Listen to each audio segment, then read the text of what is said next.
그의 빈자리가 크게 느껴집니다. 이어령 선생님 특집 2부 시작하겠습니다. 네. 2부는 뭐 아까 일부 말씀드린 대로 네. 이제 1부에서는 흙 속의 저 바람 속에 이어령의 대표작이라고 할 수 있는 에세이를 살펴봤고요. 네. 2부에서는 이제 장군의 수염 이런 가장 처음 발표한 소설인데 네. 거의 대표작으로 꼽히죠. 뭐 이외에도 뭐 전쟁 데카메론, 암살자 그리고 사실 1979년에는 희곡도 썼어요. 그 3번은 짧게 3번은 길게. 3번은 짧게 뭘 짧게 한다는 거죠? 아, 그 초인종 벨소리를 그래요? 누를 때 3번은 짧게 누르고 3번은 길게 누른다. 에이, 정프로님 계시면 또 뭐가 짧냐, 뭐가 3번이냐 날릴 네. 텐데 그의 빈자리. 네, 이게 사실 지금도 활동하죠. 장미 배우하고 돌아가셨지만 이제 송재호 선생. 네. 그 두 분이 이제 나왔거든요. 그 3번은 짧게 3번은 길게. 1981년에 나왔을 거예요. 왜냐하면 제가 그때 초등학교 때 그 포스트를 본 것 같거든요. 그 당시는 영화 포스트를 그 담벼 같은 데 붙여놓거든요. 네네. 그래서 상당히 인상 깊게 봤던 기억이 나죠. 초인종을 왜 3번 짧게 하고. 그러니까 그게 결국 예전에 실화, 뭐 실제 사건에 약간 착안해가지고 어떤 사건이냐면 음향 전문가 김벌레라는 분이 계셨거든요. 네. 김벌레 선생이 그 펩시콜라에 소리 있죠. 네. 콜라. 이 소리를 만든 사람이에요. 그래서 업체에서 백지 수표를 받았다 이런 이야기가 있었거든요. 너무 잘 만들어가지고. 소리를 만든다고요? 아, 그 음향을 만든 거죠. 콜라. 네, 네, 펩시. 그래서 이제 그 백지 수표 받았다는 게 착안해가지고 네. 그 이제 비슷하게 만든 건데 그 주인공이 이제 음향 전문가인데 종실이죠. 실종됐다 해가 종실 거꾸로 한 건데 그 자기 아파트 아래였나 위였나 하여튼 같은 이제 뒷자리는 같은데 층이 다른 거죠. 네. 그래서 거기를 문을 열고 들어왔는데 그래서 나가려고 했는데 문이 닫혀버려가지고 나가도 오도 못하는 거죠. 오. 가도 오도 못하는데 밖에서는 이 사람 지금 실종됐다. 그리고 이 사람이 지금 백지수표를 받았는데 어디로 잠적을 했냐 사라졌냐 얘가 막 이런 것들 네. 에피소드를 다룬 작품이었죠. 상당히 재미있었어요. 제가 그때 본 게 아니고 네네네. 나중에 이제 좀 그 내용들 그러니까 결국 뭐라고 할까 이 현대사에서의 어떤 고립, 폐쇄, 소외 그런 것들을 다루고 있는 거였는데 상당히 이제 제목을 참 잘 정말 했던 것 같아요. 네. 여러 가지 상상력을 불러일으키니까 3번은 짧게, 짧게, 3번은 길게. 3번은 길게. 네네. 그런 것들, 그게 기억이 나고. 네. 그리고 뭐 워낙 수필도 잘 쓰시니까 이분이 이제 11살 때 어머니를 여의있다고 했지 않습니까? 네. 그래서 그 어머니에 대한 그 그리움을 담은 이제 수필이 있는데 그걸 한번 읽어주시면 또 좋을 것 같습니다. 오랜 가족의 달이고. 그리고 이제 이분이 모든 분야에서 평론과 소설과 희곡가 그리고 문명론가 여러 가지 뭐 모든 종류의 글을 다 썼다고 해도 과언이 아니지 않습니까? 그러니까 이분이 어떻게 하면 글을 잘 쓸 것인가 아주 심플하게 정말 제가 읽은 것 중에는 문장론 좋은 문장은 어떻게 쓸 것인가 제일 잘 쓴 걸로 기억이 나는데 그것도 소개하고 그리고 마지막으로 이제 암살자라는 아주 하드보일드한 소설 내용을 소개하면서 뭐 이분은 이렇게 진행을 하죠. 그러면 어떤 책부터 저희가 볼까요? 뭐 대표적으로 결국 1966년에 첫 네. 소설로 나왔던 게 그 공식적으로 문단에 발표됐던 게 이제 네. 장군의 수염이죠. 장군의 수염. 이거 많이 팔렸나요? 이게 바로 장군의 수염이 나오고 나서 2년 후에 영화가 됐거든요. 그러면은 많이 인기가 있었다는 뭐 인기가 거죠? 좀 있었다고 봐야죠. 네. 그리고 제가 보기엔 또 영화가 엄청 잘 만들었어요.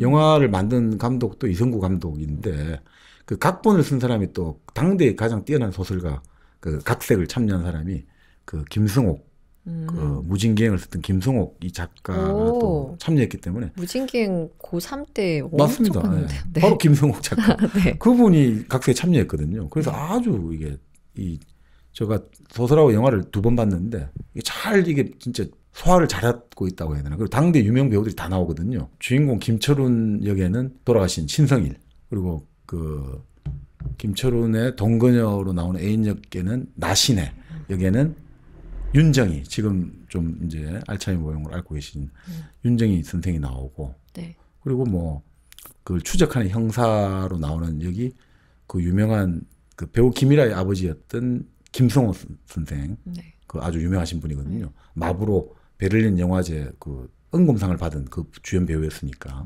그리고 또 같은 형사 역할에 손숙 배우의 남편 그 김성옥 씨 나오고 배우가 그러니까 완전히 뭐 유명한 사람 다 나왔어요. 백일섭도 나오고 다 나와요. 그 백일섭 배우도 나오고 진짜. 굉장히 유명한 배우들이 참여를 했는데 네. 이 우리 이어령 선생님이 엄청 당대 유명했던 작가들을 비판했잖아요. 네. 이 소설이 나왔을 때는 그런 비판을 안 받았나요? 그러니까 이런 건 있었죠. 왜냐하면 문학 이론, 문학 평론에 그러니까 문학 이론에 정통한 평론가가 쓰는 소설들이 대체로 실패한 경우가 많거든요. 네, 근데 실패하죠. 전혀 그렇지 않아요. 제가 보기에는 아니 물론 이제 이기에 쓰이는 어떤 비유적 표현이나 이런 것들이 네. 약간 좀 지금의 입장에서 보면 조금 생경하다는 느낌이 좀 들어요. 뭐냐면 뭐라고 할까? 약간 이제 너무 좀 문어적이다. 문어적인 너무 책의 느낌이 나는 네네. 비유. 그러니까 생활인의 언어라기보다는 약간 좀 관념적인 언어가 약간 그 한계는 있어요 분명히. 근데 기본적인 뭐 여러 가지 발상이랄까 그리고 이 소설이 다루는 내용이 현실적인 것 같으면 현실적이지 않거든요. 상당히 좀 우리 한국 소설에서는 드문 좀 관념적 형태랄까. 그리고 좀 66년에 나왔는데 당시 어떤 그 61년 5.16 쿠데타 이후로 그 새로 이제 군사 정부가 들어섰고 그리고 민정 복귀했다지만 경제개발 계획하면서 급속도로 사회가 획일화돼 가잖아요. 이제 네. 모든 것은 돈이고 수치고 그죠. 잘 사는 게 최고고 이러면서 사회가 한 방향으로 몰아간다 이거죠. 그걸 몰아갈 때 사람들이 느끼는 그 획일화될 때 사람들이 기본적으로 뭔가 깝깝한 느낌이 있잖아요. 돈을 벌어서 좋긴 좋은데 뭐 예를 들어 지선 씨가 네. 내가 어떤 지금 정말 아침 뭐 7시에 나와서 밤 뭐 7시까지 딱 한 방향의 일만 한다. 여기서 뭐 너의 이런 건 아니고 똑같은 일만 한다. 그 대신 돈은 네가 원하는 만큼 무지무지 벌 수 있다. 근데 처음에는 돈 벌고 기분이 좋은데 어느 순간 하다 보면 갑자기 내가 이걸 왜 이렇게 해야 되나. 네. 과연 내가 이거 한다는 게 계속 이 일만 하다 보니까 집에 가도 계속 그 일밖에 생각이 안 나오고 내가 완전 그게 노예가 되는 것 같고 막 그런 느낌 있잖아요. 뭐 내가 이제 쉬는 시간이나 뭐도 그거 일밖에 생각이 안 나고 이런 느낌들 뭔가 억누른 느낌들. 이렇게 자유가 없고 어떻게 보면 갇혀 있는 거를 모르고 살다가 한 번쯤 바람이 불어오거나 해방감을 싹 느낄 때 그때 내가 갇혀 있는 걸 아는 거잖아요. 그렇죠, 그렇죠. 그래서 현대 사회인들은 내가 갇혀 있다는 것조차 모른 채 막 달려가는. 근데 요 장군의 수염이 약간 그런 내용인가요? 그런 내용이죠. 네. 장군의 수염이 왜 나와요? 그러니까 이게 이 영화에서는 아주 재미있게 그 당시에 드문 애니메이션 처리를 했거든요. 그 영화에. 애니메이션 수준도 괜찮아요. 이게 뭐냐면 이런 거죠. 그 작 중에서 그 사진 기자인 김철훈이라는 사람이 네. 이런 소설을 쓰고 싶다는 거예요. 어느 나라에 이제 그 산중에서 오랫동안 우리가 한번 쿠데타를 일으킬 거야 해가지고 그 군인들이 결국 이제 이 나라를 정권을 잡게 된 거죠. 그래서 거리 행진을 하는데 전부 다 수염을 다 기르고 있는 거예요. 그래서 그 장군에게 물어본 거예요. 아유, 다 수염을 기르고 계시고 아주 또 장군님의 수염이 제일 멋지십니다. 그러니까 네. 우리가 뭐 수염 깎을 면도할 틈도 없이 참 실력을 기른다고 그렇게 했다. 그러다 보니까 이렇게 수염이 길러진 거다. 근데 그다음부터 전부 다 모든 사람들이 다 수염을 따라 기르는 거예요. 대학 교수도 따라 부르고 장사치도 따라 부르고 또 뭐 기업인도 따라하고 뭐 노동자도 따라하고 모든 사람이 수염을 기르는데 네. 그 어떤 회사 직원이 너무나 이게 겁이 나는 거예요. 모든 사람이 다 수염을 따라 기르니까 자기는 수염을 기르고 싶지 않은데 다른 사람이 다 따라 기르니까 불안한 거예요. 그래서 어느 날 계속해서 뭐 결국은 자기 회사 사람들도 다 수염 따라 기르고 그래서 제가 지금 이게 수염을 안 기르면 안 됩니까? 뭔가 그러니까 거기서 나오죠. 우리나라는 수염을 기르고 안 기르는 개인의 자유고 개인의 선택인데 왜 그러냐? 저를 자꾸 전부 다 이런 것 같다니까. 너는 지금 좀 정신적으로 문제가 있어. 그러니까 회사에서 해고당하거든요. 어머. 그러면서 계속 이 주인공이 내가 지금 수염을 안 기르니까 박해를 받는 거야. 그래서 막 경찰서 파출소 찾아가서 나 자수하겠다고 수염 안 기른. 그러니까 거기서도 수염을 기른 경찰관이 여기는 우리나라는 수염을 기르고 안 기르고는 개인의 자유인데 왜 여기 와서 그렇게 하냐. 너는 지금 여기 와서 이렇게 하는 거는 공무집행 방해가 돼. 그래서 잡아갈 수 있지만 오늘 한번 봐줄 테니까 가. 이렇게 쫓아내버리거든요. 네. 그래서 이 사람이 계속 그 고민하다가 결국 나중에 비가 오는 날에 차가 자기를 쫓아오는 것 같고 그래서 골목으로 가지만 결국 골목 안에서 수염을 기른 운전사가 결국 그 사람을 치워버리는 거죠. 어머. 그래서 이제 자기는 죽어가면서 난 수염을 기르지 않아서 죽어간다. 그런데 아이들이 뭔가 꿈같이 아이들이 뭐 하게 할 종이 수염을 이렇게 가지고 이라는 걸 보면서 네. 이제 그 사람은 죽는다. 이런 걸로 끝난다는 거죠. 이게 지금 장군의 수염의 줄거리예요? 네. 근데 그게 소설 속의 소설인 거죠. 액자 소설이죠. 아. 그러니까 이 소설에서 그러니까 이제 이 김철훈이라는 사람이 그 소설을 쓰려고 하다가 이제 죽었다. 근데 이제 이제 제일 처음에 영화의 첫 장면은 김철훈의 엄마와 누나가 이제 아들이 사는 서울에 이제 월세살이를 하고 있단 말이죠. 그러니까 지금 소설 속의 소설 얘기해 주셨고. 네, 이제 그래 이제 처음 시작되는 내용을 이제 말씀드리겠습니다. 영화에서는 그렇게 시작을 해요. 김철훈이라는 사진 기자, 전직 사진 기자죠. 지금은 네. 이제 어떻게 보면 백수가 돼 있는 거죠. 김철훈이라는 사람이 엄마와 누이가 시골에서 그 아들이 사는 새방을 찾아왔는데 문을 딱 여는데 연탄가스, 연탄 난로에 뚜껑이 열려 있고 아들은 이제 변사 시체로 발견되는 거죠. 자살한 건가? 아니 모르는 거죠. 그러니까 하여튼 변사 시체죠. 네. 죽었는데 자살인지 타살인지 모를 때 우리 네네. 변사체라고 하잖아요. 네네. 그러니까 자 이러니까 이제 결국 경찰들이 수사를 들어갈 거 아니에요.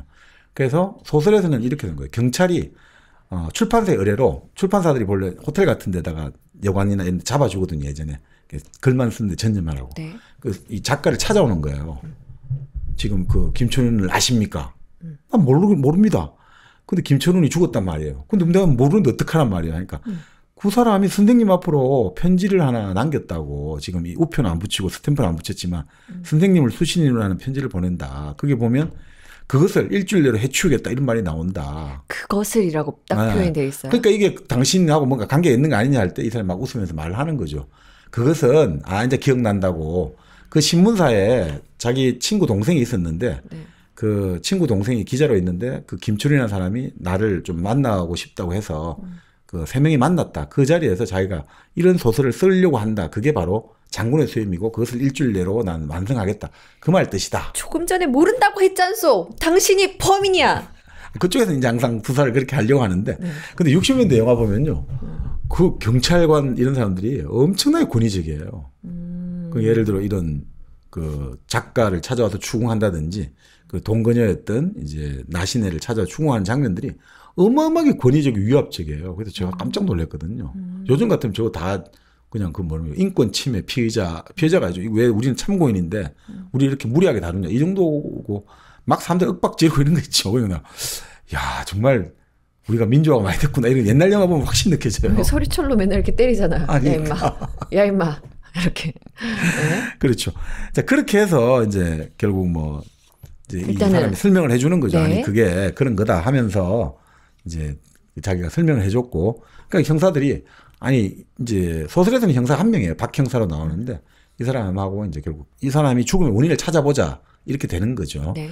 그래서 뭐 이런 거죠. 박 형사 이야기는 본래 자살을 하는 사람들은 경험담으로 극약을 다루는 법을 안다 이거지. 사진 현상 그 당시 사진부 기자였으니까 이제 현상할 때 그때 이런 약물들을 많이 쓰잖아요. 네. 그러니까 그런 극약을 쓰는 법도 알고 또 자기가 이 사람이 엄마를 좋아하는데 엄마가 어떻게 죽기 전날 그러니까 결국 엄마가 오기 전날 죽은 게 되는 거잖아요. 그러니까 이걸 아무리 그래도 그렇지 이렇게 안 할 거다. 자살은 아니다. 아닐 거다. 그리고 자살하는 사람들은 기본적으로 자기 몸을 깨끗이 한다. 자기 시신이 좀 그 네. 남들한테 그러니까 원래 그런 이야기 하잖아요. 뭐 그 군인들 같은 경우는 항상 뭐 속옷을 깨끗이 입어야 된다잖아요. 작전 나갈 때 항상 자기를 깨끗하게 보여야 된다. 그리고 뭐 손발톱을 깨끗이 깎는다잖아요. 근데 이 사람은 손발톱도 지금 별로 그렇게 깨끗이 않고 그리고 뭐 이런 옷도 목욕하고 보통 옷 갈아입는다는데 그것도 없고 그러니까 이건 타살의 징후가 아니냐 이렇게 보는 거죠. 타살의 흔적 아니냐 이렇게 보는데 네네. 그러니까 타살이라면 그러면 누가 연탄 난로 뚜껑을 열어놓은 거잖아요. 잠을 잘 때. 아, 네. 근데 문제는 물건에 손댄 흔적도 없고 뭐 없다 이거죠. 물론 카메라가 사라졌다 뭐 나오는데 근데 카메라를 뭐 나중에는 동거녀가 이야기를 들어보니까 그걸 어떤 누드 모델한테 뭐 찍다가 그 사람이 누드 모델이 오늘 엄마 생신인데 그 선물할 돈이 없다니까 그 카메라를 줘버리는 거예요. 이거 팔아가지고 엄마 생신 선물 쓰라고. 그럼 자살 같다. 뭐 하여튼 그러니까. 네. 자, 그래서 뭐 이렇게 하는데 어떻든 뭐 그 장군의 수염에 대해서 설명해 주는 거죠. 그러니까 결국 어떻게 보면 그럴 수도 있는 거예요. 이때 저도 읽어보면서 이거 5.16 그 당시 쿠데타를 이게 우화적으로 표현한 거 아니냐. 5.16이랑 갑자기. 1961년 5.16 군인들이 네. 정권을 탈취한 거니까 네. 이런 거 아니냐. 어떻게 보면 좀 정권에서 예민하게 볼 수도 있잖아요. 그러니까 이 작품에서도 그렇게 까놔놔요. 형사가 그럼 이거 정치 이런 거 아니니까 아니 그게 아니라 이건 우화적인 이야기다.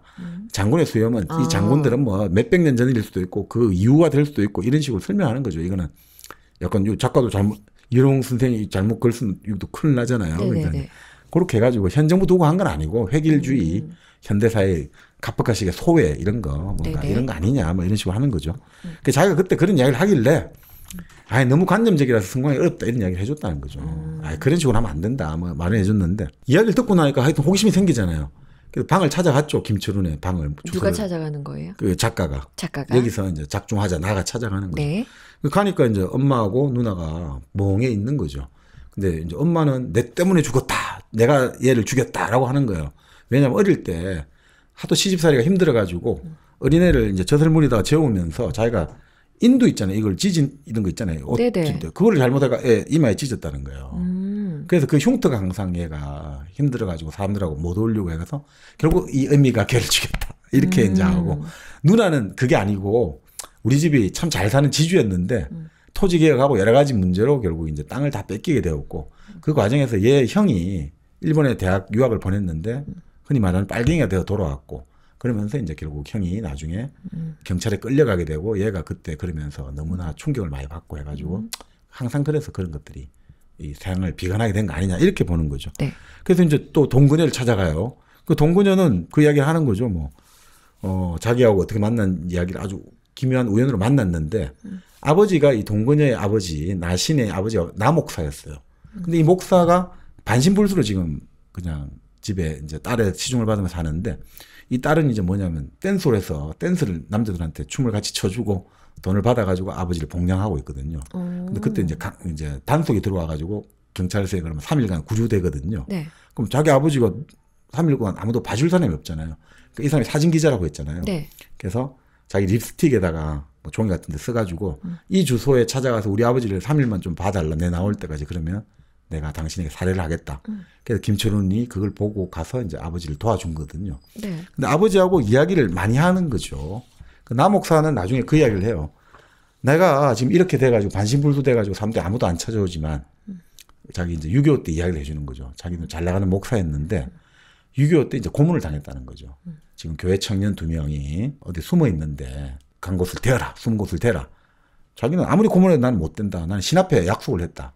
그러니까 어떻게 하냐면 어린아이들 2명을 데려가고 너가 말을 안 하면 이 애들 고문하겠다. 그러니까 정말 미치는 거잖아요. 자기가 당하는 건 괜찮은데 아이들 때리고 아이들을 막 죽이고 이러니까 도저히 자기가 어쩔 수 없이 신의 맹세를 깨뜨리고 그 청년들이 숨은 곳을 말해줬는데 가니까 이미 청년들은 도망치고 없는 거예요. 왜냐하면 목사님이 잡혀갔다는 소식을 듣고 인간은 그 약속을 못 지킨다 해가지고 얘들은 이미 도망쳤더라는 거죠. 그러면서 자기는 오히려 행복했다 이거죠. 네. 맞아도. 왜냐하면 사람은 안 죽었으니까. 그런 이야기를 하면서 이제 아주 친해진 거죠. 3일간.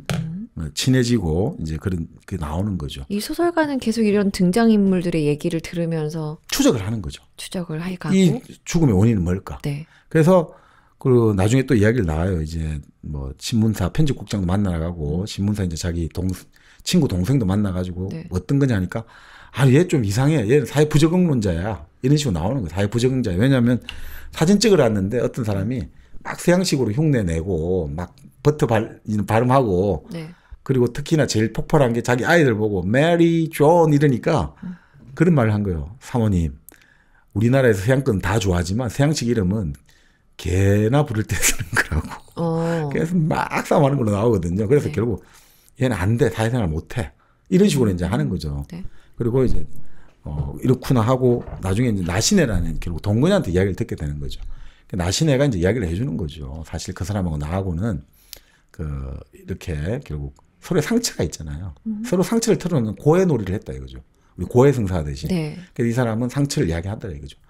내가 정말 친구가 없었는데 어릴 때도 친구가 없었고 군대 가서 정말 좋은 친구를 사귀었는데 그 친구를 이제 전쟁터에서 이제 갑자기 적기가 이제 기총 사격을 하는데 가장 안전한 데가 수로라고 수로 구멍이 있죠. 이게 물 이제 흘러가는데 네. 위에 이제 덮여 있으니까 자기가 숨어 있다가 그 친구 보고 야 너가 들어가. 자기는 좀 위험해서 밖에 있을게. 공습이 끝나고 나서 보니까 야 괜찮아 하는데 안에 있는 친구가 죽어 있는 거야. 자기는 살아 있고 자기가 도움을 주려는데 친구가 죽어버리더라 이거지. 그런 것들. 항상 그런 느낌들. 내가 좋아하는 사람들한테 내가 선의를 베푸는데 항상 죽게 되는, 뭐 안 좋은 결과를 낳게 되는 이런 것들을 말을 하고 신에는 이제 자기가 그 이야기를 하는 거죠. 사실 나는 전쟁 때 좋아하는 사람하고 같이 피난을 떠났는데 그 사람이 자꾸 자기 사실 몸을 원했다. 왜냐하면 나는 이제 전쟁 때 끌려가서 죽게 될 거야. 그러니까 죽기 전에 너하고 그래도 너하고 같이 좀 있고 싶다. 그 자기는 안 된다 했는데 결국은 같이 피난 가다가 강제 징집 당해가지고 현장 징집 당해서 결국 끌려가서 죽었다더라. 그 이야기를 나중에 듣게 되었다. 그 와중에 자기는 또 피난 가는 열차를 타야 되는데 그 열차에서 결국 이제 성폭행을 당했다 이렇게 나오는 거죠. 차표 한 장과 내 몸이 바뀌어진 거다. 이게 그러니까 그 당시에는 그게 엄청나게 큰 거예요. 여기 이 소설 읽어보면 이게 엄청나게 막 자기의 어떤 낙인같이 나와요. 결혼한 사람이랑만 해야 되고 막 그런 관념이 있었던 거죠. 그러니까 처녀성을 잃어버리면 이건 뭐 이런 식으로 나와요. 아 이때 문화가 이런 거구나 이렇게.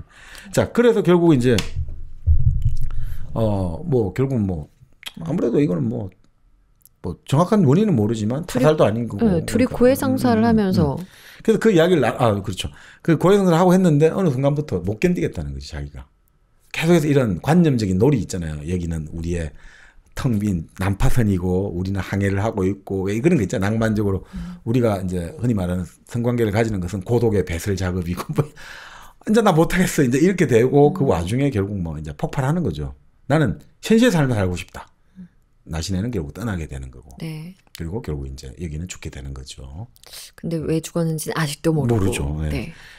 그래서 결국 뭐 나중에 이제 결국 이렇게 저렇게 하다가 뭐 결국 박 형사는 아니야. 뭐 소설에 보면 그렇게 나와요. 카메라의 행방을 추적하겠다. 자기는 알고 있지만 안 말해주는 거죠. 뭐 열심히 추적해봐라 이러고. 그리고 자기는 이제 대충 죽음의 원인이라는 걸 우리 사회가 죽인 거 아니냐 이렇게 또 나오는 거죠. 우리 사회와 역사는 네. 어릴 때부터 이 사람이 어쩌면 지주 집안의 아들로서 동네의 머슴 아들들하고 친구가 없었고 그리고 어릴 때 상처가 났고 그 상처도 결국 시집살이 그 당시에 가혹한 시집살이로 어머니가 워낙 지쳐갖고 어린애한테 갑자기 잠결에 꿈결에 이렇게 한 것이 그러니까 모든 이 사람은 상처투성이잖아요. 그리고 또 형이 토지개혁과 이런 좌파 사상에 빠져 있다가 결국 형은 또 죽게 되고 그리고 아버지는 상상해서 잃어버린 땅에 대해서 이렇게 하게 되고 또 이 사람은 직장생활을 하면서도 끊임없이 뭔가 항상 뭔가 소외되고 따돌림이 되고 암시에 있을 때면 행복해지고 네. 그리고 마지막으로 이제 만난 연인하고도 결국은 연인이 헤어지게 되고 네. 그러니까 이 사람은 결국 뭐 이 사회 속에서 결국 자기 자리를 찾을 수 없는 거잖아요. 사회 속에서 자기 자리는 결국 사람과의 관계인데 아무도 결국은 부모와 그리고 연인과 친구와 아무도 없잖아요. 그러니까 결국은 떠날 수밖에 없는 거 아닌가. 지금 소설의 끝으로 가고 있나요? 네. 네. 아니 그런 거 아닌가 싶기도 하고 그래서 소설가는 결국 크리스마스 이브가 돼가지고 네. 그 박 형사를 만나는 거죠. 박 형사를 만나고 술을 한잔 하는데 네. 이제 그런 거요. 자기가 정신과 의사를 찾아갔는데 정신과 의사는 또 이 사람은 일종의 오이디푸스 컴플렉스를 앓고 있었다. 그래서 아버지하고 관계가 이랬고 그리고 자기의 새로운 어머니의 상이 결국은 그 동거녀 나시네였는데 나시네가 떠나고 엄마가 또 고향에 있던 엄마가 서울에 올라오겠다 하면서 이게 무의식에서의 어떤 착난이 일어나서 결국은 자살한 거 아닌가 뭐 이런 식으로 하니까 이 작가는 사람의 죽음이 그렇게 공식적으로 쉽게 풀리는 거라고 생각하는 당신에게 나는 참 불쌍하다. 그렇게 어떻게 사람의 죽음을 공식으로 설명할 수 있냐. 무슨 오이디푸스 컴플렉스 이렇게 하면서 이제 그 크리스마스 이브 날 박 형사 술을 마시는 거죠. 그러면서 이제 그 제목이 재밌어요. 이브 날이잖아요. 네. 자, 지금은 죽음을 갖고 처음 시작을 했는데 네. 크리스마스는 예수 탄생이잖아요. 네. 죽음과 탄생 이렇게 나름의 배치를 한 거죠. 네. 그리고 수염이잖아요. 이때 장군의 수염은 이 사람을 질식시키잖아요. 액자 소설에서는 장군의 수염 때문에. 네네. 근데 여기서는 그 크리스마스 캐럴 중에 하얀 수염이 있는지 모르지만 이 크리스마스 캐럴 가사에 이렇게 나와요. 산타 할아버지가 하얀 머리 하얀 수염을 바람에 날리며 오시네. 그러니까 이때의 수염은 또 산타의 그 자유로운 수염으로 바뀌는 거죠, 그죠? 네. 선물을 나눠주고. 그러니까 이게 이제 결국은 뭘 뜻하는지 모르겠습니다만 네. 이렇게 이제 이미지가 이제 또 반전되는 거죠. 그러면서 이렇게 나와요. 마지막 장면은 술잔이 맞부딪히는 투명한 유리컵 소리들을 들으며 나는 주위의 소음 속으로 침몰해 갔다. 이렇게 나와요. 주위의 소음 속으로 침몰해 갔다. 영화에서 마지막 장면이 그 형사가 이렇게 하다가 결국은 그래? 가족들을 본 지도 오래됐구나. 그래. 오랜만에 이 선물을 하나 사들고 와야지. 수박 같은 거 있잖아요. 하나 사가지고 낮에 수박을 사들고 가면서 겨울인데. 아 여기서는 겨울인데 네. 그 영화에서는 이제 그 겨울이 아니에요. 네네네. 그러니까 영화 조금씩 다르죠. 네네. 수박을 사들고 가면서 읊조리는 거죠. 김초는 과연 누가 죽였냐? 그건 우리 사회인가? 우리 누구인가? 뭐 이러면서 그렇게 이야기하면서 끝나는데 그게 생각보다 정말 제가 보기에는 어떤 영화평론가도 그런 이야기했는데 우리나라 영화에서 이제 1960년대 이제 50년대 가장 중요한 영화로 치면 유현목 감독이 오발탄을 치거든요. 이범선 작가의 오발탄을 네. 갖고 했는데 그 진짜 오발탄에서 그 철호로 나오는 철호 형제들이죠. 그 최고의 배우 김진규하고 최무룡 이 배우가 나오는데 진짜 이 김준규 배우의 얼굴은 정말 그 깊이를 담아낼 수 있는 마스크거든요. 그러니까 그런 느낌을 주고 거기서 진짜 그 가장 있잖아요. 이북에서 내려와가지고 어머니는 지금 거의 이제 치매를 앓고 계시고 무조건 가자 이렇게 하고 여동생은 양공주가 돼 있는 거죠. 양공주가 돼 가서 근데 뭐 뭐라 할 수도 없어요, 그죠? 집이 힘들고 그 여동생이 주는 생활비로 자기가 뭐 이 받는 월급 갖고는 생활을 못 꾸려고 남동생은 군대에서 나왔는데 좀 약간 장애를 가지게 나온 거죠. 네. 그 남동생은 권총 강도를 하다가 결국 이렇게 돼. 이런 것들 속에서 결국 막 이 정말 이 그 당시의 사회를 정말 딱 그 스크린에 잡아낸 이런 작품이었는데 이 바로 장군의 수염도 이 정말 뭐라고 할까? 진짜 말 그대로 모더니즘 같은 느낌을 많이 줘요. 네네네. 생각할 거리를. 특히 영화 보시면 진짜 재밌어요. 생각할 거리를 많이 주는데 약간 짐작이 안 가는 그 마지막 하얀 수염 그리고 검은 수염이잖아요. 사실 장군들의 수염은 다 검은색일 거 아니에요. 그렇죠. 그럼 데뷔되고 자유와 행복과 그렇죠. 억압과 뭔가 갑갑하고 그렇죠. 그러니까 수염이 획일적이지만 또 산타의 수염 같은 경우는 획일적인 거하고 또 좀 다르죠. 그러니까 정치와 종교도 되고 장군의 수염은 정치고 그죠. 산타의 수염은 종교도 되고 신화도 될 것이고. 네. 그러니까 여러 가지 것들이 그러니까 현실과 상상 이런 것들이 그러니까 사실은 이현영 선생이 이상 시인을 최초로 발굴한 사람이라고 그 발굴한 사람 중에 한 명이에요. 그러니까 이상 소설의 특징이 기하학이 들어간단 말이에요. 그리고 우리가 무한육면같이 지금 영화도 있습니다. 네네네. 수학 공부 좀 한 사람이잖아요. 건축을 했으니까. 그 느낌들이 여기도 이 영화에 이 소설에 기하학적인 구도를 많이 대립 구도랄까 이런 걸 많이 쓴다고 하기도 하죠. 그래서 아니 생각할 거리가 많으니까 네. 저는 뭐 여기서 뭐 우리가 뭐 흔한 해석은 뭐 현대사의 관료주의, 획일주의 뭐 이런 것들 까프가적인 어떤 불안. 66년에 이 소설이 나오고 68년에 이 영화가 됐는데 그때 이제 경제개발 계획이 한 그죠 62년부터 3년부터 시작해가 쭉 몇 년 가면서 이 뭔가 사람들이 이제 서서히 물질주의적으로 그리고 획일적으로 이제 하나의 어떤 예전에 우리 서양 공자식으로 말하면 노모스 단일한 규범으로 쫙 모아져 간다 이거죠. 이제 하나의 자유로운 영혼들. 그러니까 못 살지만 막 내 마음대로 하는 자유로운 영혼이 아니라 이제 길들이기 시작하는 것들. 네. 이런 것들을 좀 그 당시 캐치한 거 아닌가 이런 생각이 좀 들죠. 하긴 이 죽음이 사회적으로 보면 의미 없는 죽음이잖아요. 어떻게 그러니까 이제 그걸 결국 의미를 이제 부여하는 것이 네. 바로 이제 작가와 어떻게 보면 박 형사죠. 네. 이게 참 아이러니한 거죠. 평소에는 아무런 관심을 사회는 가져주지 않는데 이 사람이 죽으니까 갑자기 관심을 가져주잖아요. 네. 형사가 찾아다니고 이 사람 아무도 관심 안 가져주는데 네. 그 참 아이러니하잖아요. 살아있을 때는 아무도 관심 안 가져주고. 그제서야 이야기를 들어주고. 그러니까 참 이게 아이러니하죠. 네. 네. 그런 느낌들. 그러니까 현대사회에서 이 사람의 가치라는 게 그런 것도 생각해 볼 수 있고. 그러니까 생각할 거리가 많다는 점에서 이게 상당히 괜찮은 작품이고 영화다. 그러니까 저는 작품도 좋은데 영화도 참 잘 만들었어요. 우리가 사회에서 사실 소외되고 외로운 사람들이 많잖아요. 저희가 좀 관심을 가져야 할 친구들이 또 있어요. 한번 광고로 만나보시죠. 퇴소하던 날은 정말 기뻤어요. 제가 고대하던 날이었기 때문이었는데 기차가 출발을 하는데 그때 눈물이 나더라고요. 마음 둘 곳이 없다라는 생각. 여러분의 독립은 몇 살이었나요?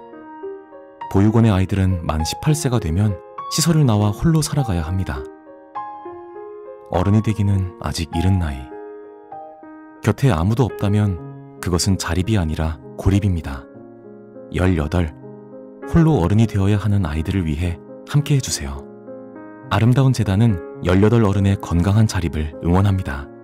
아름다운 재단 18 어른 캠페인. 네. 18 어른 캠페인. 그렇죠. 네. 네. 우리 친구들이 관심이 좀 필요한. 네. 그러니까 보호 종료 아동들이지 네. 않습니까? 18살이 되면 어른이 돼야 되는데 뭐 지금 솔직히 제가 지금 나이가 60대 중반을 향해 달려가지만 네. 지금도 내일 뭘 할지 모르는데 갑자기 18로 사회에 혼자 던져져가지고 정말 아득하고 깝깝하고 참 힘들 텐데 그렇죠. 듣는 분들이 많이 이렇게 좀 도와주시고 이러면 네, 관심을 가져주시면 또 그 힘이 될 것 네, 같아요. 그렇습니다. 네. 네. 일단 장군의 수염 줄거리를 좀 알아봤는데 영화도 아주 재밌으니까 보시는 분들이 한번 찾아보시면 네, 뭐 바로 유튜브에 보면 그냥 다 나와요? 네, 다 나옵니다. 그러니까 한국 영상자료원에서 다 릴리스를 하기 때문에 네. 다 그냥 아주 좋은 화질로 볼 수 있습니다. 좋네요. 네. 역시 유튜브는 좋은 것 같아요. 네. 네. 그럼 다음 책도 또 알아보나요? 근데 여기서 이제 한번 이분이 결국 이런 것들 아까 우리 오이디푸스 컴플렉스 말도 했습니다만 그게 깔린 게 이제 철운이라든지 그 여러 가지에 보고 있으면 엄마에 대한 결핍들, 모성 결핍들이 많이 나오거든요. 네. 그것들을 한번 읽어보면 어떨까. 그래서 네. 제가 한번 이분이 어머니와 귤이라는 그 에세이를 썼거든요. 한번 읽어주시면 어머니의 귤이네요. 먼저 이제 어머니와 나들이 같은 이제 기억들을 담은 수필이 있어요. 이어령 선생님이 자신의 어린 시절을 회상하면서 쓴 건가요? 네. 네. 그러니까 어머니와 이제 나들이를 갈 때 자기가 이제 그 외갓집을 갔는데 이 외갓집에 가면 어머니가 살고 계시는데 기악골에 그 이끼처럼 정말 오래된 시간이 거기 숨어 있다 이거죠. 그리고 어머니가 거기 가면 나처럼 작은 신발을 신는 아이가 된다. 친정에 가면 누구나 다 아이가 된다 이거죠. 네네. 그러면서 떠날 때가 되면 어머니와 할머니는 서로 우신다. 참 그 옛날에 그렇지 않겠습니까? 그런 것들 하면서 마지막 이런 대목이 나와요. 이제는 돌담도 무너지고 감나무도 잘리고 없는 빈 마당뿐인 외갓집인데도 나는 어머니를 따라 이따금 외갓집 나들이를 한다. 이렇게 나오죠. 환상의 나들이죠. 관념의 나들이. 참 그런 느낌이 있죠. 우리 어릴 때 엄마와 두 손을 잡고 아니면 어떤 아버지와 두 손을 잡고 뭐 이런 거 텅 빈 영혼의 어떤 분은 그런 얘기예요. 텅 빈 영혼이다 이거죠. 그때 기억나는 게 뭐 어디를 갔다 구체적인 생각하는데 텅 빈 영혼이 텅 비어 있는 느낌. 그런 것들이 평생 사람의 이건 이미지로 나타나지 않나 싶은데 그런 느낌 같아요. 어머니의 나들이는 끊임없이 내 관념과 환상 속에서 계속 반복되는 나들이가 된다. 뭐 이런 느낌인데 이 어머니의 귤을 한번 읽어주시면 참 좋을 것 같습니다. 네. 어머니의 귤. 어머니와 귤이의 어머니의 귤. 어머니의 네. 귤. 네. 수술을 받기 위해서 어머니는 서울로 가셨다. 대동아 전쟁이 한참 고비였던 때라 마취제도 없이 수술을 받으셨다고 한다. 그런 경황에서도 어머니는 나에게 예쁜 필통과 귤을 모아두셨다. 필통은 입원 전에 손수 사신 것이지만 귤은 어렵게 구해서 병문안 온 손님들이 가져온 것이라고 했다. 어머니는 귀한 것이라고 머리맡에 놓고 보시다가 끝내 잡수지를 않으시고 나에게로 보내주신 것이다. 그 노란 귤과 거의 함께 어머니는 하얀 상자 속의 유골로 돌아오셨다. 물론 그 귤은 어머니도 나도 누구도 먹을 수 없는 열매였다. 그것은 먹는 열매가 아니다. 그것은 사랑의 태양이었고 그리움의 달이었다. 그 향기로운 몇 알의 귤은 어머니와 함께 묻혀졌다. 서울로 떠나시는 마지막 날 어머니는 나보고 다리를 주물러 달라고 하셨다. 11살 때였으니까 이젠 어머니의 다리를 주무를 수 있을 만큼 그렇게 성장한 것이다. 정말 다리가 아프셔서 그러셨는지 아니면 막내라고 늘 걸려 하셨는데 그만큼 자란 것을 확인하고 떠나고 싶어서 그러셨는지 혹은 내 손을 가까이 느끼시며 마지막 작별을 하시려고 그렇게 하신 것인지 확실치 않지만 다리를 주물러 달라고 하셨다. 왜 그랬는지 모른다. 나는 어머니에게 숙제를 해야 한다고 거짓말을 하고 제대로 다리를 주물러 드리지 않았다. 어머니는 밖으로 뛰어나가는 내 얼굴을 물끄러미 쳐다보셨던 것 같다. 나는 어머니의 신병이 무엇이었는지 잘 몰랐던 것이다. 그것이 정말 마지막인지 몰랐던 것이다. 나는 더러 어머니의 산소에 갈 때 귤을 산다. 홍동백서의 그 색깔에는 지정되어 있지 않은 색깔이지만 재상에다가도 반드시 귤을 고인다. 그리고 귤을 살 때마다 나는 귤값이 너무나 싼 것에 대해서 절망을 한다. 아니다. 분노를 한다. 어머니가 머리맡에 놓고 가신 그 귤은 지폐 몇 장으로 살 수 있는 그런 귤이 아니었기 때문이다. 내 이제 어디에 가 그 귀한 귤을 구할 것이며 내 이제 어디에 가 어머니의 다리를 주물러 드릴 수 있을까. 글 진짜 잘 쓰시네요. 네네. 그러니까 참 사모곡이죠, 그죠? 네. 네. 피천득 선생도 어릴 때 이제 어머니가 돌아가셔가지고 그 어머니에 대한 그 그리움을 담은 수필을 예전에 뭐 저희도 소개해드린 적이 있는데 참 그런 것 같아요. 또 이렇게 뛰어난 이제 재능을 가진 작가라든지 학자도 그 다 어릴 때 또 이런 아픔들이 다 이렇게 깔려 있네요. 네. 그리고 어디에도 사실 슬프다, 속상하다, 괴롭다 이런 말이 없는데도 그 아련하고 찡한 마음이 잘 느껴지는 것 같아요. 그러니까 저게 이제 그런 느낌이죠. 예전에 시조 중에 그 반중 좋은감이 고와도 보이나다 그 감이. 근데 부모가 반길이 없을 때 내가 이걸 다 가지고 다 갖다 주면 우리 모친이나 부친이 반겨야 되는데. 그것을 근로스러워하노라. 그것을 서러워하노라. 아니, 그런 걸 도대체 어떻게 외우시는 거예요? 그런 정서 같아요. 그죠? 우리가 보통의 부모님이나 여러 가지 이제 사랑하는 사람에 대한 그 감정은 물건으로 딱 표상화되잖아요. 여기는 이제 어머니의 귤로 딱 표상화되는 거예요. 네. 이 귤을 볼 때마다 엄마를 생각하게 되는 거죠. 그러니까 이 귤이야말로 아까 말한 태양이고 사랑이고 뭐 이런 것들 아닌가 싶기도 하고 참 그러니까 이게 이 값이 이렇게 사다는 게 절망할 수밖에 없는 거죠. 네. 이 어머니의 귤을, 그러니까 어머니의 귤을 이렇게 추천해 주셨잖아요. 네. 이런 글들이 여기 지금 장군의 수염. 네, 그 책에 이제 몇 편 수록돼 있죠. 어머니에 관련돼 가지고 네. 한 6편이 수록돼 있는데. 그러니까 이제 뭐 나중에 보면 이제 어머니와 바다 해가지고 우리가 사실 바다 해자 있잖아요. 네, 바다에. 바다 해자에 들어가면 어미 모자가 들어가 있거든요. 네네. 그 한자에. 그게 사실 바다가 생명의 근원이잖아요. 그리고 이제 프랑스 말도 여기 나오죠.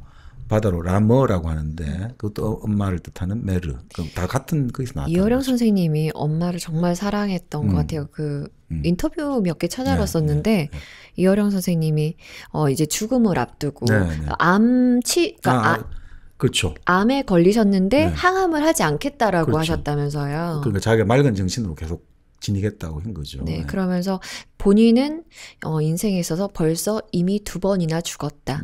처음은 어머니가 11살 때 돌아가셨을 때, 두 번째는 자신의 딸이 세상을 떠났을 때 이미 자기는 2번 죽었다라고 하시더라고요. 근데 어머니를 사랑하는 마음이 그냥 애절하게 되게 잘 담겨 있는 것 같아요. 그렇습니다. 뭐 시도 있고 그러네요. 뒤에는. 예, 그러니까 수필도 있고 어떻게 보면 자기 본인의 이제 죽음을 이미 예전부터 예감한 이제 수필도 있죠. 예를 들어 여기서 이제 낙엽이라는 게 있거든요. 낙엽이요? 네. 하나의 나뭇잎이 흔들릴 때 이거는 뭐 교과서에도 실린 걸로 알고 있고요. 네. 낙엽을 밟으며 해가지고 여기 보면 이제 여러 가지 뭐 그거 아세요? 구루몽의 낙엽 아세요? 구루몽의 낙엽? 네, 시몽. 너는 좋아하는가? 낙엽 밟고 지나는 소리를. 네, 들어봤는데. 바로 그거. 요거를 인정하면서 이제 나뭇잎을 이야기를 하는 거죠. 나뭇잎은 매달렸다가 떨어지잖아요. 네. 그러니까 매달렸다 떨어지는 게 결국은 해자 정리고 생자 필멸이죠. 겨울철에 아무것도 죽어 있는 것 같은데 봄이 되면 우미태가 나뭇잎이 열렸다가 가을 되면 떨어지잖아요.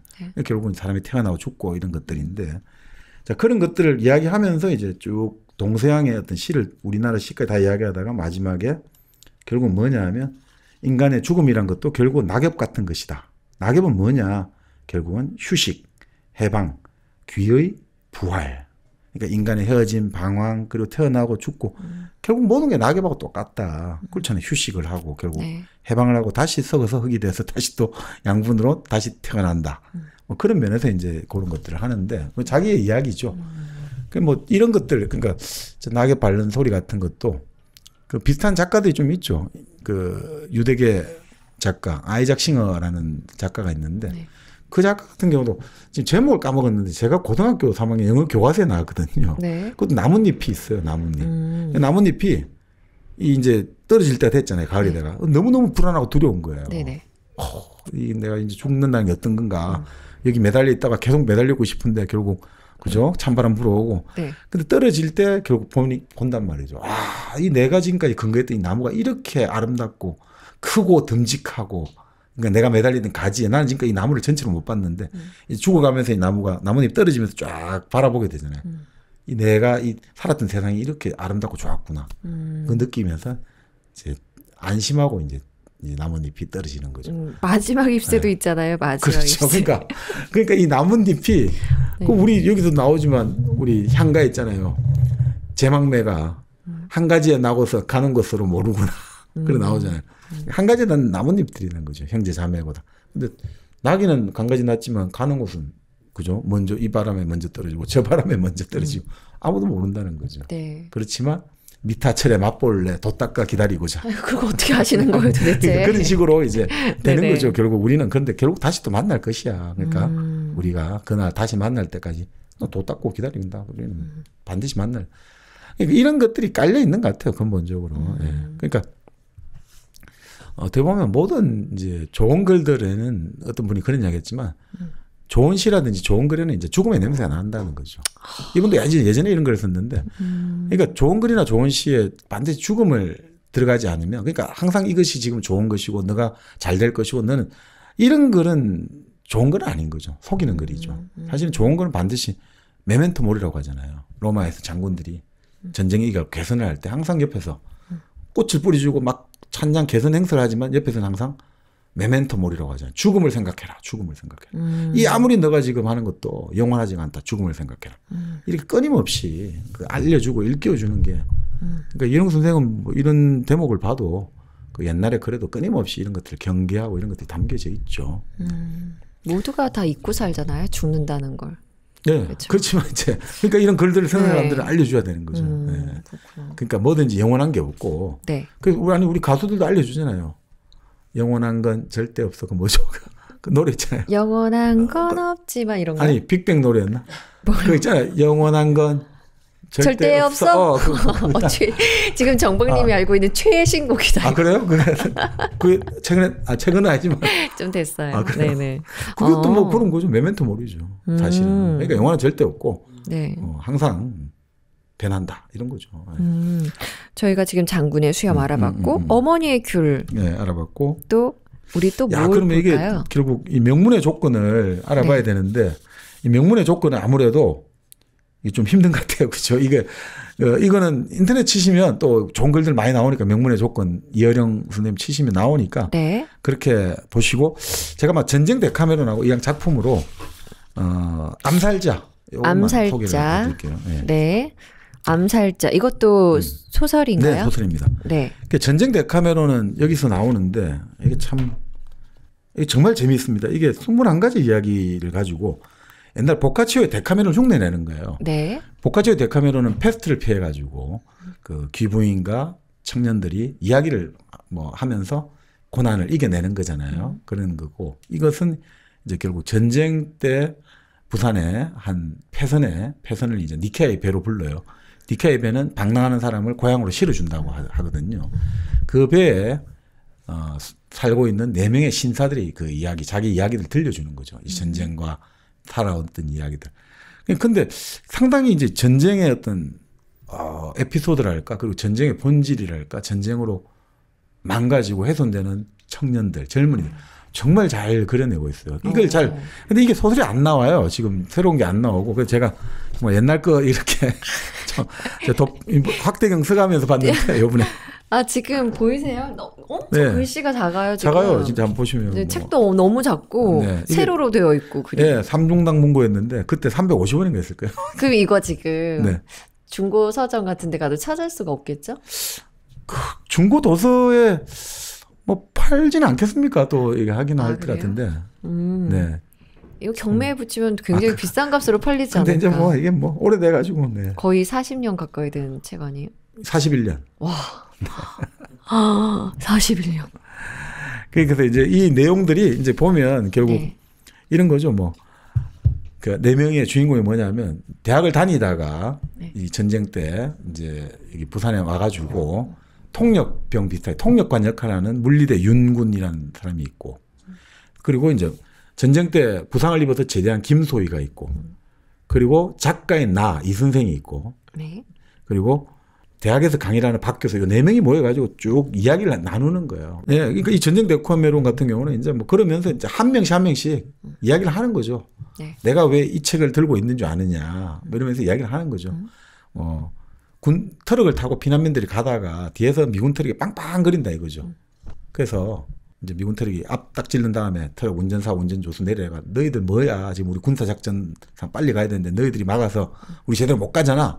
근데 그때는 운전사 옆에 조수가 있거든요. 네. 운전사 조수가 아이고 잘못했구만요 하면서 계속 욕을 하는 거예요. 야, 이 깜둥이 새끼야. 내가 잘못했다고 했잖아. 네. 근데 사람들이 막 웃고 하니까 이 흑인 병사가 좀 이상하잖아요. 네. 그럴 때 갑자기 지금까지 책을 열심히 찾아보고 있던 어떤 사람이 네. 어떤 청년이 내리더니 이야기를 영어로 하는 거죠. 지금 이 사람 너에게 욕을 하고 있어. 왜 얘기해줘. 너 지금 그래서 사람들이 웃는 거니까 이 흑인이 알았다 하면서 막 때리고 두드려 패는 거죠. 왜 얘기해줬지?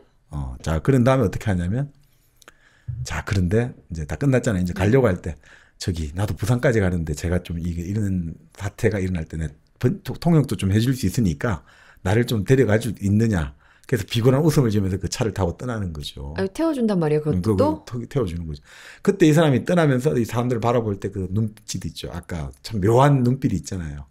뭔가 나는 선택받았다. 너희들은 힘들게 와. 나는 편안하게 난방 잘 되는 요 앉아서 가는데 여긴 트럭 그 짐짝하네. 찬바람 맞아가면서 가고 있는 거잖아요. 그런 묘한 느낌들. 근데 그 사람이 떨어뜨려간 책을 보니까 생활영어, 실용영어 해야책이다 이거죠. 그래요? 그래서 윤군이 보면 그게 무슨 내용이냐면 May I introduce charming girl? 예쁜 섹시 소개시켜 줄까요? 이런 대목이 있더라 이거죠. 그래서 그 책을 자기가 지금 일종의 갖고 있다. 이 책, 과연 이 전쟁의 사람은 뭘까? 이런 느낌. 그런 이야기들을 하는 거죠. 뭐 이런 이야기 저런 이야기. 그런 대화들을 지금 나누고 있다는 거죠. 네. 그리고 뭐 김수혜 같은 경우는 상처를 입었는데 그때 암호가 이제 전쟁터가 암고가 있잖아요. 어디 갈 때 암호. 장미 오늘의 암호는 장미 이슬. 그거 있잖아요. 고구미. 그렇죠. 그거 아세요? 그걸 알죠. 모르시는 분들 있어.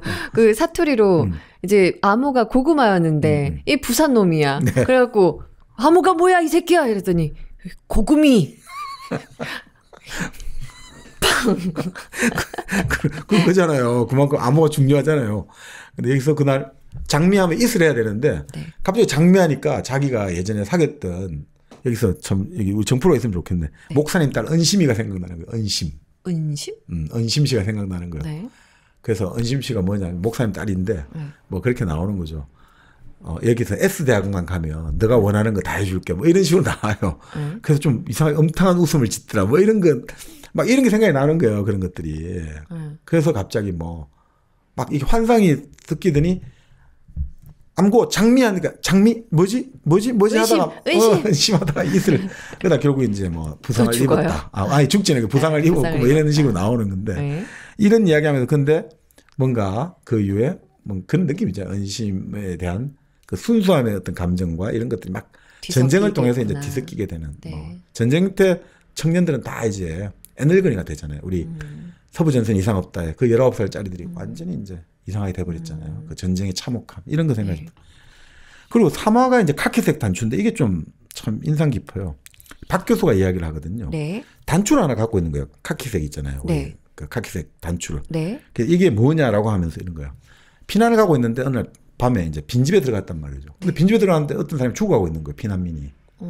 이제 상처가 심해져. 근데 이 사람이 단추를 보여주는 거예요. 근데 단추가 볼 수가 있나? 불빛도 없는데. 그 죽어간 사람이 단추를 보여준단 자기 꽉 잡고 단추를 보면서 선생님, 이 단추가 어느 군부대 단추 같아요? 이런 거예요. 그러니까 한마디로 중공군 단추예요? 인민군 단추예요? 아니면 국군 단추예요? 미군 단추예요? 이걸 좀 알려달라는 거예요. 왜 알려달라니까? 자기가 국군이 들어온다 해가 환영 행사를 나갔다 이거죠. 네. 근데 나갔는데 알고 보니까 그게 인민군이더라 이거죠. 네. 그래서 혼비백산에 도망을 쳤다 이거죠. 네. 사실 그러니까 이런 소재를 다룬 작품이 꽤 많아요. 국군인 줄 알고 인민군인 줄 알았더니 갑자기 군대가 바뀌더라는 거죠. 그래서 사람들이 완전히 네. 어떻게 해야 되나 이상.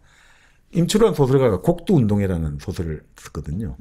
그냥 사람들이 들어와요. 군인들이. 네. 네. 처음에 인민군으로 들어온 거죠. 인민군으로. 실화를 바탕으로 했다는데. 네. 그 사람들을 동네 사람 불러가지고 인민군 들어오니까 어떤 사람들 완장 차고 자 여기는 반동 여기는 우리 편 사람들 쫙 나눌 거잖아요. 그러니까 네. 이제 반동 걸린 사람들이 이제 다 죽었다 생각하잖아요. 근데 갑자기 시간이 지나면서 이제 인민군 복장들을 벗기 시작하는 거예요. 그래서 국군이 탁 나타나는 거죠. 그래서 진간 완장 차고 이런 사람들 무조건 다 죽게 되겠죠. 곡두라는 거, 곡두라는 건 환상, 환영 같은 이런 건데. 네네. 곡두 운동회 이렇게 상당히 그 벌써 얼마나 소름 끼칠까. 그런 느낌들. 그 지금 이 사람 죽어가는 이 카키즈 단추. 이 사람도 그런 거죠. 그러니까 결국 환영에 나갔는데 국군이로 나갔는데 인민군이니까 막 도망을 쳤다 이거죠. 자기가. 네. 도망을 쳤고. 그래서 이제 집을 나중에 있다가 한참 있다가 돌아왔는데 집에 가보니 딸이 죽어 있더라는 거죠.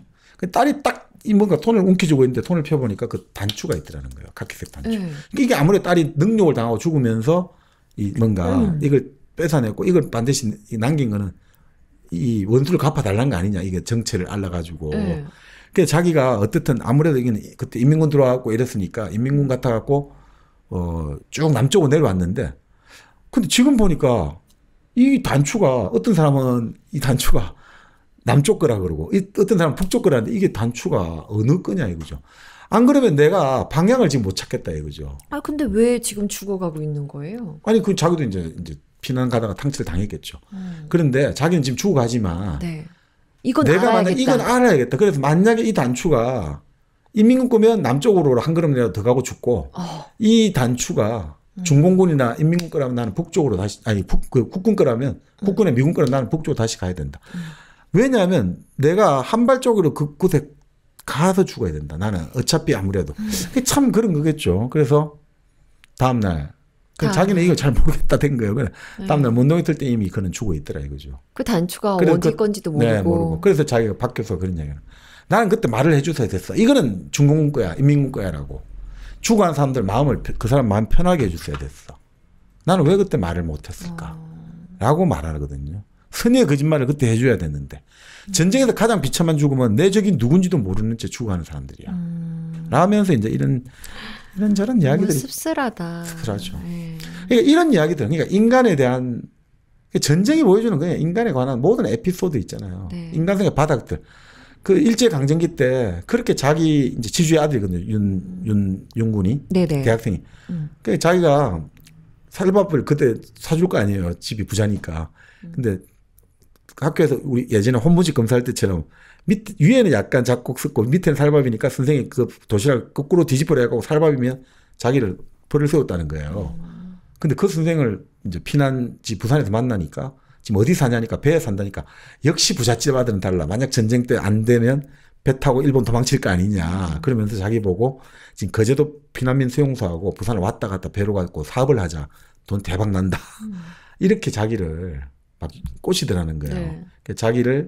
자기 이제 그 피난지 그 선생의 집에 데려가더니 살밥 대접을 해주더라는 거예요. 자기가 그때 갑자기 그 생각이 들어요. 선생님 어떻게 살밥을 드십니까? 네. 그렇게 지금. 했던 사람이 지금 그러면서 제가 선생님한테 배를 드리고 싶다고 제가 지금 있는 배를 그 배는 기관도 없고 엔진도 없고 밑바닥도 없어요. 그 배를 타시면 선생님을 정말 좋은 곳으로 데려가 주실 거예요. 이렇게 비꼬면서 탁 떠나는 거죠. 좋은 곳, 저성으로 데려다 줄 거예요.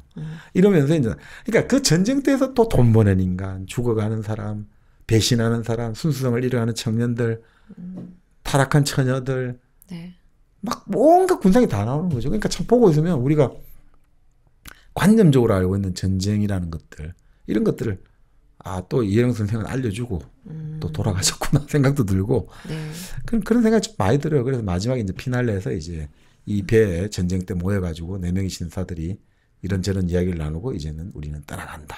이렇게 이제 끝을 내는데 저는 이건 참 드라마로 만들면 참 재밌을 것 같아요. 1화, 2화 식으로 쭉 나가는. 네네. 아까 지금 박 교수의 선의의 거짓말 전 이 부분이 좀 제일 네. 좀 네. 과연 뭘까? 진짜 그렇거든요. 결국 사람은 있잖아요. 죽는다 하더라도 방향을 알고 죽어야 되거든요. 그게 방향. 그러니까 삶의 방향인 거죠.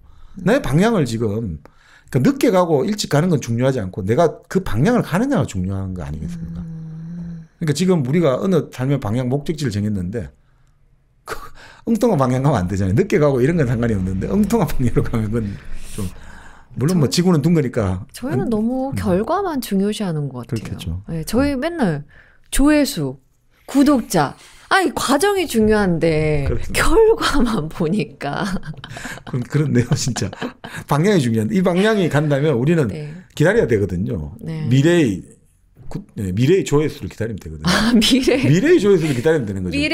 나와 미래의 정박님 그리고 정프로님이 환하게 웃고 있겠군요. 그렇죠. 그러니까 아까 말씀대로 정말 그렇죠. 좋은 컨텐츠는 결국은 현재 있는 게 아니라 가장 좋은 것은 미래 오리라. 그러니까 그런 이야기도 있잖아요. 가장 좋은 것은 나중 오리라. 브라우닝이 그런 시를 썼는데 제가 영어는 지금 까먹어서 잘 기억이 안 나고 하여튼 그런 것처럼 뭐 그렇게 생각하면 되죠. 뭐. 여기서 또 정프로님은 다른 말씀하실 겁니다. 네. 가장 좋은 거 지금 와야 됩니다. 지금 이 순간. 네, 은하수 사과즙 지금 먹어야 됩니다. 은하수 석류 즉 지금 먹어야 된다고 말씀하실 거예요. 사과도 있죠 지금. 은하수 사과도 바로 네, 사과. 네, 있고. 그러니까 맞습니다. 우리가 아까 말씀드린 대로 네. 살아있다는 걸 실감하는 건 뭔가를 먹을 때잖아요. 네. 특히나 지난번에 제가 한번 그 이야기 드렸는데 아이바노를 읽으면서 사과를 깨무는 여인을 보면 그 순간에 바로 사람은 반할 것 같다. 이런 이야기를 하잖아요. 그러니까 정말 사과가 사람을 매력적으로 만드는 데는 가장 최고의 과일이죠. 그러니까 우리가 아담과 이브에서 선악과로 나오는 게 사과잖아요. 네네. 선악과는 몰라요 뭔지. 근데 사과라고 생각하는 사람들이. 왜 사과로 생각해요? 그러니까요. 그리고 파우스트에서도 그 가장 이제 그 발프르기스의 마녀들이 말할 때 자기의 매력 포인트를 사과라고 설명해. 사과. 사과와 같은 나의 가슴 이렇게 말하거든요. 아, 그 애플힙이라고 하고. 그렇네요. 그렇죠. 얼굴 여기도 사과 뭐 어쩌고저쩌고 그렇죠, 하고. 그렇죠. 네. 이 사과가 몸에 좋아서 그런가. 아무튼 이 사과 제가 이건 경험담인데 사과즙을 한 3일 정도 먹잖아요. 네. 그러면은 주위에서 얼굴색 밝아졌다 그래요. 저한테. 그러니까 그런 이야기 하지 않습니까? 사과를 먹으면 의사의 얼굴은 파랗게 질려버린다고. 사람들이 다 건강해지고 밝게 되니까 붉게 되니까 의사의 얼굴은 파랗게 질렸으니까. 아, 이 정도면 됐다. 네. 아, 이 정도면 성공이다. 그럼 포털 사이트에 네. 뭐라고요? 영주 은하수 사과. 은하수 사과를 네. 검색하시면 밝은 얼굴, 그렇죠. 의사는 파랗게 질린 얼굴을 네. 보실 수 있을 것 같습니다. 맞습니다. 은하수 사과, 은하수 사과즙. 이렇게 치시면 뭐 딱 바로 연결되는 거죠. 우리 정박님 잘한다. 네. 자, 그리고 이제 마지막 제가 사실은 이제 가장 좋아하는 소설이 암살자예요. 암살자. 암살자. 이건 참 이게 아니 이게 정말 더 이게 그게 안 깔려 있어요. 감정이라든지 정서 표현이 없고 우리 말 그대로 해밍웨이식의 아주 드라이한. 엄청 짧은 단편인 네, 아주 거죠? 짧습니다. 뭐 네네. 이게 288페이지에서 끝나는 게 303페이지, 한 15페이지밖에 안 돼요. 이렇게 짧은 이야기인데 어떤 부분이 그렇게 또 마음에 드셨대요? 그러니까 이게 딱 첫 마디가 이렇거든요.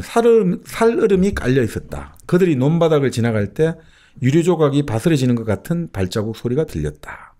그러니까 아주 드라이하게 가는 거예요. 드라이하게. 아주 근데 시각적으로 딱 보이는 느낌이네요. 네네. 이 뭔가 밤. 깊은 밤 아니면 이제 새벽을 좀 앞두고 있는 네. 여명의 어떤 밤. 네. 거기에 동네 개도 짖지 않는 살얼음이 깔려 있고 이제 참 이런데 그러니까 천지가 조용한 이 상황을 모두가 얼어 있는 거죠. 네. 그 논두렁을 두 명의 암살자와 그리고 이 포섭된 소년 한 명이 기란내라는 소년 한 명이 걸어가고 있는 거예요. 네.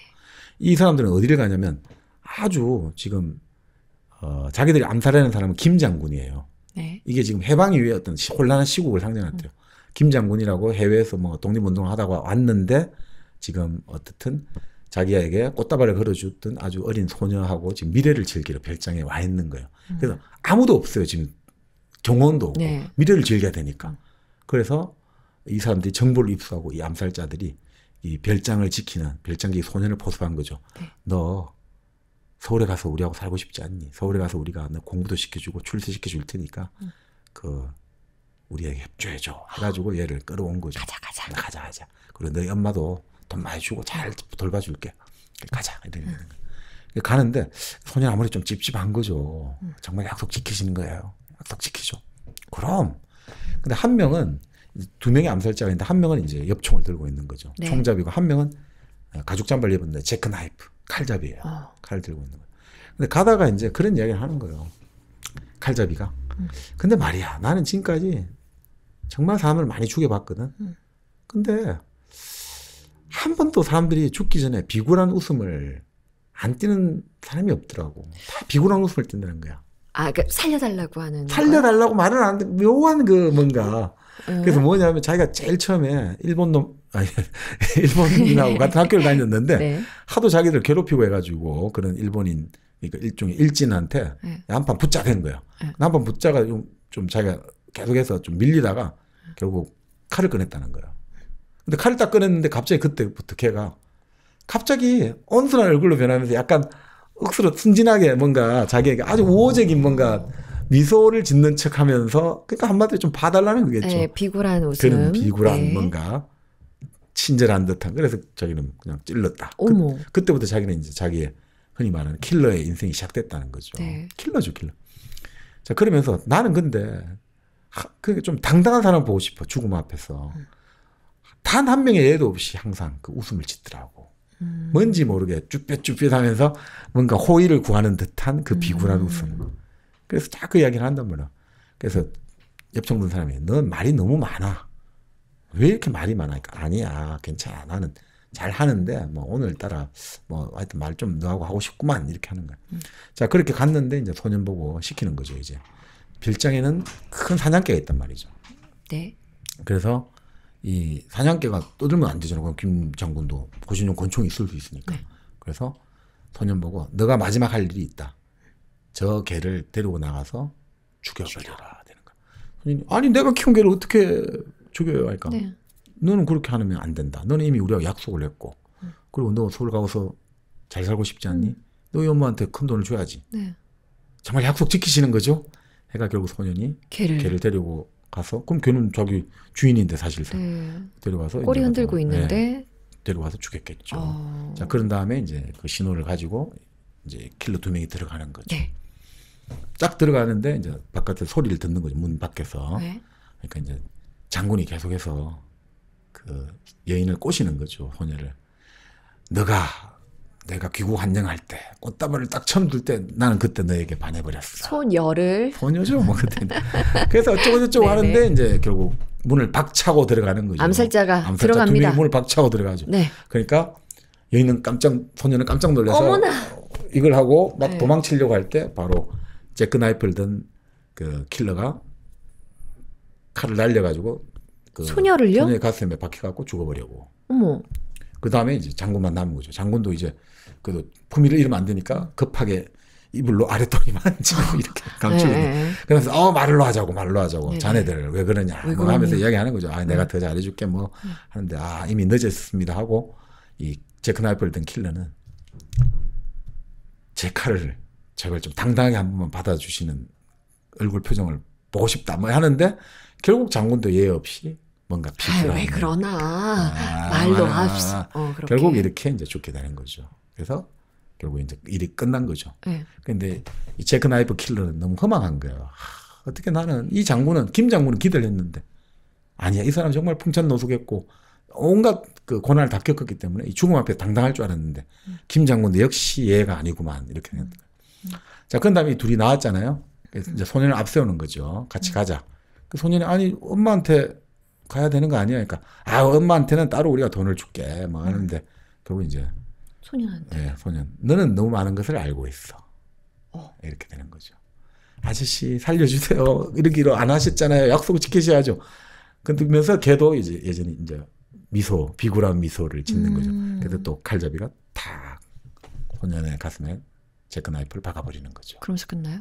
아니 그리고 이제 이 칼잡이가 이제 모든 것이 끝났구만 하면서 제크 나이프를 이제 호수에 던지는 거죠. 끝이 아직 남았나요? 네. 엽총. 그렇죠. 자, 이제 엽총이 아니지. 자네가 남아있지. 그래? 뭐 나도 생각했던 바다 이런 이야기를 하는 거죠. 나도 생각했지만 빠르군 이렇게 이야기하는 거죠. 근데 자네는 엽총을 들고 나랑 같이 오면서 계속 나를 언제 죽일 생각을 했단 말이야? 그렇죠. 당에서는 이 사건을 너무 많은 사람이 아는 것을 바라지 않아. 그러면 내가 내 입을 다물게 하면 그 다음 자네 차례겠군. 그렇지. 나도 그렇게 되겠지. 엽총. 그 다음에 엽총 든 사람이 총을 이제 겨누려고 하니까 제크 나이프 킬러가 딱 한마디죠. 자네는 아직 이러니까 아직 수가 모자라. 소리를 내면 안 되잖아. 이 지금 조용한 동네에서. 그래? 해가지고 이제 개머리판으로 이 사람을 이제 후두부를 쳐서 이제 죽이는 거죠. 그 다음에 참봉 던지는 거죠. 그리고 걸어오는 거죠. 이 걸어오는 마지막 장면이 아주 진짜 하들보는데요. 그렇게 끝난단 말이에요? 네. 그러니까 이 장면이 마지막이 이렇게 하는 한번 이거 너무 그래서 읽어달라고 하시면 우리 좀 그렇다. 장병님께서 한번. 네. 엽총의 개머리판이 허공을 쳤다. 호수는 다시 한번 출렁이었다. 텀벙 소리를 내고 새벽에 호수는 출렁거렸다. 가죽 잠바를 입은 청년은 웃었다. 그러나 그 웃음이 목숨을 애걸하는 그런 웃음이었는지 혹은 진짜로 웃어서 웃는 웃음이었는지 엽총을 맨 청년으로서는 알 수 없었다. 며칠만 있으면 호수는 얼 것이다. 논바닥을 지나갈 때 유리 조각이 바스러지는 것 같은 발자국 소리가 들렸다. 엽총을 맨 청년은 혼자서 걷고 있었다.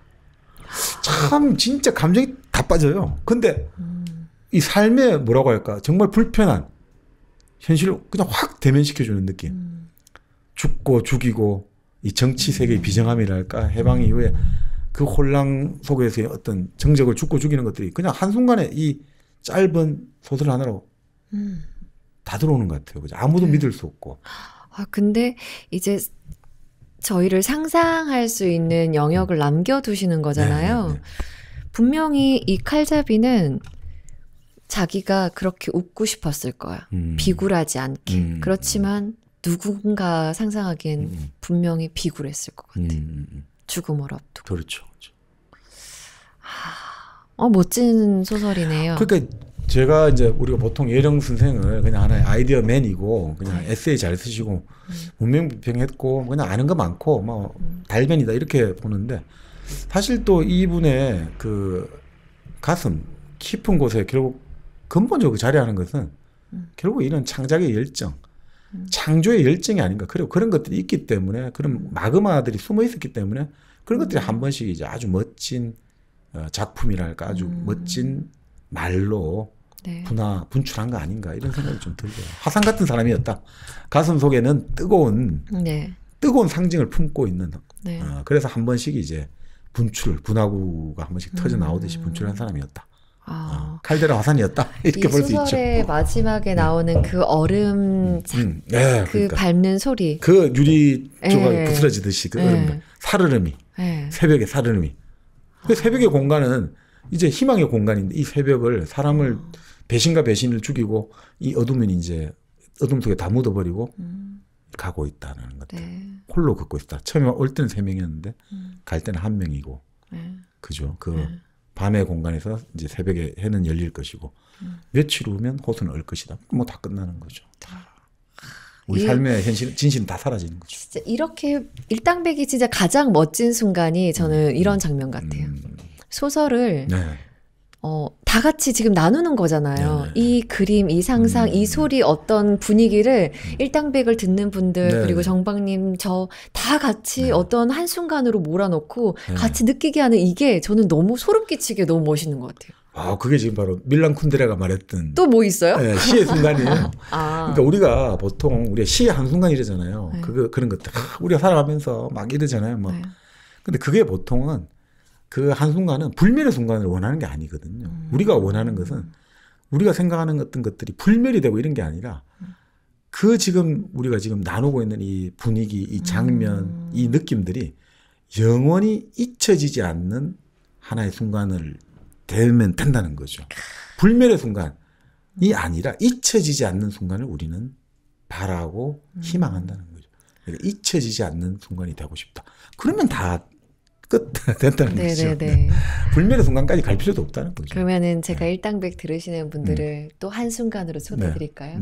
이렇게 소설의 끝에 이런 씁쓸함이 남을 때는 또 약간 쓰디쓴 커피 한 잔 어떠세요? 삶의 진실을 느끼게 해주는 커피가 이럴 땐 제일 좋죠. 맞습니다. 근데 그 커피를 또 우리가 다 같이 그 씁쓸한 향을 같이 맡으면서 또 이런 걸 즐기고 있다 생각하면 그 커피야말로 그렇죠. 우리가 이게 그러면 유튜브에 딱 공개될 때 약속을 하면 되잖아요. 자, 이 마지막 장면에서는 우리가 커피를 타서 커피를 마시면서 같이 그 향까지도 같이 공유합시다. 이러면 되는 거지 않습니까? 그 커피는 뭐라고요?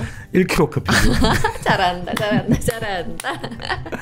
그러니까 우리가 뭐 다 하시잖아요. 그죠? 뭐 그 앱으로 다운받으셔도 좋고 그리고 포털 사이트에서 그냥 1kg 커피 한글로 치유되고 1kg 커피 하셔도 되고 뭐로 쳐셔도 그냥 다 연결되니까 거기서 뭐 아까 계속 말씀드립니다만 콜드브루도 있고 디카페인도 있고 뭐 그리고 다양한 형식의 뭐 봉지도 있고 그리고 간편하게 우리가 뜯어가지고 물 부어가지고 드립백도 있고 네네. 다양한 형식이 있기 때문에 뭐 정말 기호와 구미에 맞게 진짜 다양한 맛이 있더라고요. 그리고 최고급 커피들 있지 않습니까? 네네. 우리가 코냐 커피라든지 뭐 정말 200g에 5, 6만 원 하는 것들 있지 않습니까? 네네. 이런 것도 다 원도가 있으니까 뭐 정말 지상에서 천국까지 다 모든 커피가 다 있다. 잘한다. 그렇게 생각하시면 될 것 같아요. 지상에서 천국까지 모든 그 정말 단계별로 우리가 한 단계 한 단계 올라가는 커피의 맛을 느낄 수 있다. 이렇게 생각이 듭니다. 네, 오늘 정프로님이 없는 그 빈자리를 메꾸기 위해서 우리 정박님이랑 저랑 아주 애를 많이 썼는데 들으시는 분들이 어떻게 들으셨는지 모르겠어요. 역시나 정프로님의 자리는 큰 것 같아요. 네네. 오늘 그러면은 이렇게 이어령 우리 지금 곁을 떠나서 잘 없지만 이렇게 책은 남아서 우리에게 진한 여운을 남겨줍니다. 네. 최근에 이제 그 떠나신 문인들이 좀 많으세요. 이예수 선생도 떠나고 그리고 또 사실 김지아 시인 그 아까 말씀도 드렸습니다. 일부에서 뭐 이 분들의 여러 가지 공간하는 것은 항상 존재하는 것이죠. 명암이 빛과 어둠이 한 사람의 인생에서 어떻게 다 빛만이 있을 수 있습니까? 그러면 우리는 볼 수는 없어요. 우리가 어떤 카프카가 그런 얘기를 했다고 하는데 우리가 있잖아요. 이 사람을 어둠으로만 해도 볼 수가 없잖아요. 어둠이 다 있지만 아무것도 볼 수 없지만 밝음만 모든 무대가 밝은 빛으로만 차서 우리는 또 볼 수가 없거든요. 그러니까 우리는 항상 그 얼룩이라는 게 있을 수밖에 없다는 걸 인정을 하고 그 얼룩을 직시하는 동시에 또 밝음을 봐야 되는 게 맞지 않나. 그래서 조만간 또 김지아 시인과 그리고 뭐 이예수 작가의 이런 삶과 작품을 또 보는 그리고 그것이 바로 또 한국 근대사 현대사의 대칭적인 측면들이거든요. 한 분은 춘천에서 어떤 관념적인 세계, 아주 예술 지상주의 세계를 가셨고 또 한 분은 정말 그 원주와 목포, 서울에서 권력과 바로 온몸으로 맞섰고 그런 것들이 다 또 근데 그 두 분이 또 나중에 나이 들어갖고는 또 다른 식의 또 정치적인 편향도 많이 보여주셨습니다만 그런 것들이 다 같이 한번 어울려지는 그런 이제 시간과 이런 것들이 필요하지 않나 이런 생각이 듭니다. 조회수 많이 나오는 그런 책들뿐만이 아니라 이렇게 의미 있는 사람과 책도 나누는 게 너무 좋으니까 우리 보시는 분들 꼭 구독과 좋아요를 눌러주시면 저희가 좀 힘을 얻고 더 열심히 그렇습니다. 좋은 책들 소개해 드릴 것 같습니다. 오늘 마지막으로 플로로 들으시는 분들께 음악 추천해 드리죠. 뭐가 좋겠습니까? 저는 딱 떠오르는 지금 가수와 음악이 있는데 이장희의 한 잔의 추억. 노래 좋네요. 아시죠? 네네. 지금 우리가 함께 또 이어령 선생님의 어떤 걸 같이 나누는 이 추억. 좋습니다. 좋아요? 이 노래로 갈까요? 네네. 한 잔의 추억. 네네. 그러면 이 노래 들으시면서 저희는 또 다음에 좋은 책으로 만나 뵙겠습니다. 그럼 함께 해주신 여러분 고맙습니다. 고맙습니다.